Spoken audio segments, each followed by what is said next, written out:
Salut à tous et bienvenue sur notre chaîne dédiée au Real Madrid. N'hésitez pas à lâcher un petit pouce bleu. Si vous appréciez notre contenu, n'oubliez pas de vous abonner pour rester informé de toutes les actualités concernant votre club préféré. Aujourd'hui, nous allons passer en revue les actualités du Real Madrid du jour. On commence par une bonne nouvelle que j'ai évoquée ici mais qui restait à confirmer. Dani Ceballos est en bonne voie pour le match contre Arsenal. Mieux encore, il pourrait même être de retour dès ce dimanche face à Alaves. Sauf surprise, Dani Ceballos sera présent pour la manche retour contre Arsenal. Titulaire? Ça, on ne sait pas encore. Tout dépendra de son état, de ses sensations et des choix d'Ancelotti. On verra si Ceballos débute face à Arsenal, mais personnellement, je pense que oui. Franchement, vu le 3-0 encaissé à l'aller, il faut tout donner, avec ce qu'on a sous la main. Ceballos, c'est l'un de nos meilleurs éléments cette saison. Même à 60% de ses capacités, il doit jouer. Surtout qu'avec l'absence de Camavinga, on n'a pas vraiment le choix. Bon, s'il y a un risque de rechute, peut-être pas, mais je crois qu'il sera titulaire. S'il joue quelques minutes ce week-end contre Alaves, je vous le dis, il sera probablement titulaire face à Arsenal. Quelques minutes contre Alaves, ça lui permettra de se remettre dans le rythme pour le choc contre Arsenal. On verra, mais c'est une récupération hyper importante. Pour Mendy, c'est différent. Il ne sera pas prêt pour la manche retour. C'est dommage, car avec la blessure de Camavinga, on perd un autre joueur capable de jouer latéral gauche, ce qui aurait été précieux. Tant pis, on fera sans. Ce sera probablement Fran Garcia ou David Alaba. D'ailleurs, attention, Alaba ne s'est pas entraîné aujourd'hui et il est incertain pour Arsenal. Mais franchement, même s'il est apte, je ne pense pas qu'il débutera. Je mise sur Fran Garcia, qui est l'option la plus offensive pour le poste de latéral gauche en ce moment. Comme je disais, Ceballos vise le match contre Arsenal et il pourrait même rejouer contre Alaves. Titulaire contre Arsenal? Je répète, je ne suis pas sûr, mais à 60% de sa forme, pas 80 ou 90, juste 60, il jouera, car il améliore clairement l'équipe. Sans Camavinga, le plus logique serait un milieu à 3 avec Tchouaméni, Ceballos et Jude Bellingham. En renfort, sur un Luka Modric pour la seconde période. Passons maintenant à une info sur Vinicius Junior. Hier, je crois qu'on en parlait à la radio. Vini serait très enclin à prolonger avec le Real Madrid et à repousser une offre colossale de 1 milliard d'euros lieu d'Arabie Saoudite. Apparemment, l'offre visa à l'envoyer à Al Hilal, un peu commun. Neymar part, Vini arrive. Quoi qu'il en soit, il semble que Vini soit plus proche de rester que de partir. Attention, ce n'est pas qu'il était sur le point de s'en aller, mais il y avait un vrai feuilleton là-dedans. La prolongation qui traîne, cette offre saoudienne énorme, le niveau de Vini qui a un peu baissé cette saison. On pouvait se demander si tout ça était lié à cette histoire de contrat. Mais là, on apprend que Vini serait prêt à dire non à ce milliard saoudien. Évidemment, c'est une excellente nouvelle. Si Vini retrouve son meilleur niveau, comme avant son histoire avec le Ballon d'Or, je pense sincèrement que c'est une nouvelle incroyable. Quand Vini est focus, quand il donne tout, quand il se bat comme n'importe quel membre de l'équipe, c'est un joueur qu'on doit absolument garder. Il méritait clairement le Ballon d'Or, mais il doit continuer à prouver qu'il est le meilleur au monde. Comme je disais, il semble décider de refuser cette offre saoudienne. Cela dit, même s'il acceptait une offre d'Arabie, son contrat court jusqu'en 2027. Donc, s'il voulait partir, Al Hilal devrait mettre la main à la poche.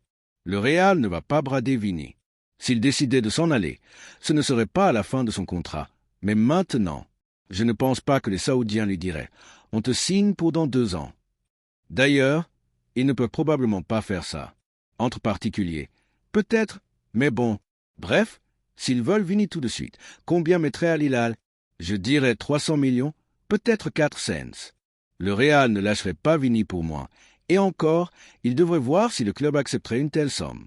Mais si Vini voulait vraiment partir, je pense que le Real le laisserait faire part en se référant à sa clause, qui doit être de 1 milliard, je crois, mais en négociant. Quoi qu'il en soit, le Real ne veut pas perdre Vini, et Vini semble ne pas vouloir quitter Madrid. C'est pourquoi on dit qu'il a repoussé cette offre. Il n'a pas encore prolongé, donc ce feuilleton va continuer tant que le nouveau contrat ne sera pas signé.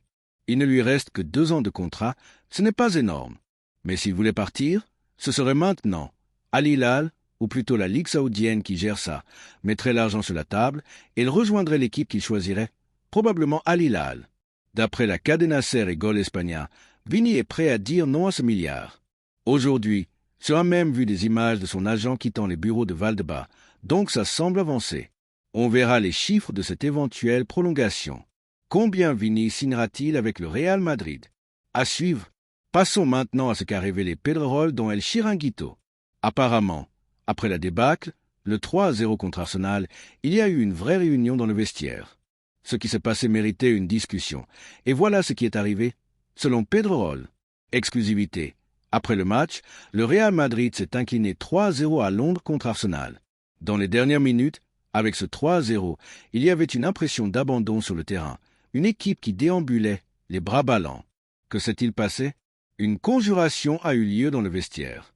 Presque tous les joueurs étaient là et plusieurs ont pris la parole. Valverde, Vinicius, Mbappé et Bellingham. 4 joueurs ont parlé, juste après le match, avec la colère et la frustration qu'ils ressentaient. Leur question: qu'est-ce qui nous est arrivé? Ils étaient surpris. Comment encaisser 3 buts, dont 2 sur coup franc, sans réagir? C'est ce que les joueurs, Valverde en tête, ont soulevé. Une sensation d'incompréhension totale. Mais il reste la seconde manche au moins 90 minutes. Le message, c'est: on doit montrer qui on est. On doit montrer qu'on est le Real Madrid. On parle de fierté, de maillot, de combat, de montrer ce qu'un joueur du Real doit incarner. Quelqu'un, on ne sait pas qui, a lâché, sur 15 Ligues des Champions. Pendant qu'un joueur parlait, tout le monde écoutait en silence. L'objectif fixé, marqué dans les 15 premières minutes. Si on marque dans les 15 premières minutes, on peut renverser la situation. Le mot « remontada » a été prononcé à la fin, déclenchant des applaudissements dans le vestiaire. On va renverser ça. C'est la discussion qui a eu lieu juste après la déroute. Quand on a croisé les joueurs, ils ont tous répété « Oui, on va renverser ça ». Ces 4 joueurs, Valverde, Vinicius, Bellingham, Mbappé, ont pris la parole dans le vestiaire, ont donné la face devant la presse et veulent prouver que le Real Madrid, avec ses 15 Ligues des Champions, ce n'est pas un hasard. Voilà ce qui s'est dit dans le vestiaire.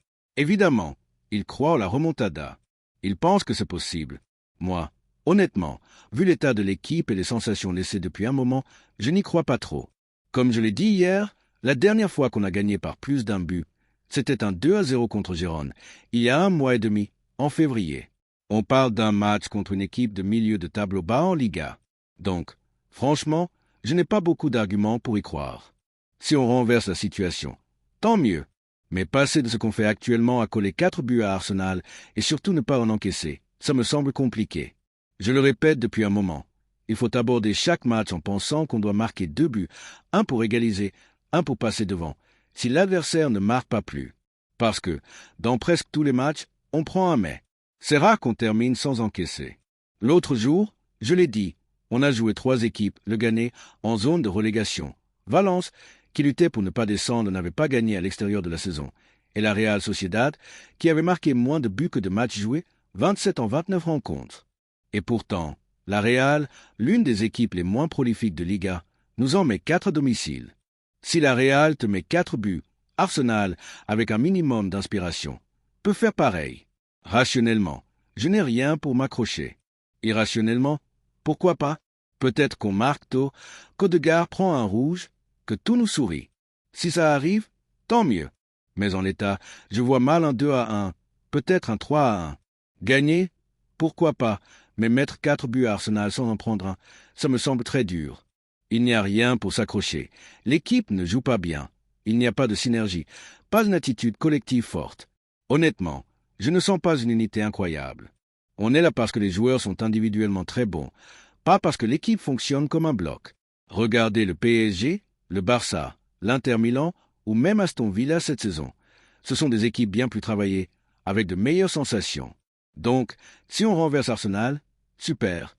Mais rien ne dit qu'ensuite, le PSG ne nous mettra pas une claque. Ce Real Madrid peut très bien réussir une remontada. C'est le foot, tout est possible, mais la sensation globale reste la même. À moins que l'équipe n'enchaîne un mois exceptionnel, qu'on batte tout le monde, qu'on joue en bloc, là je dirais « Ok, on a changé, on a progressé ».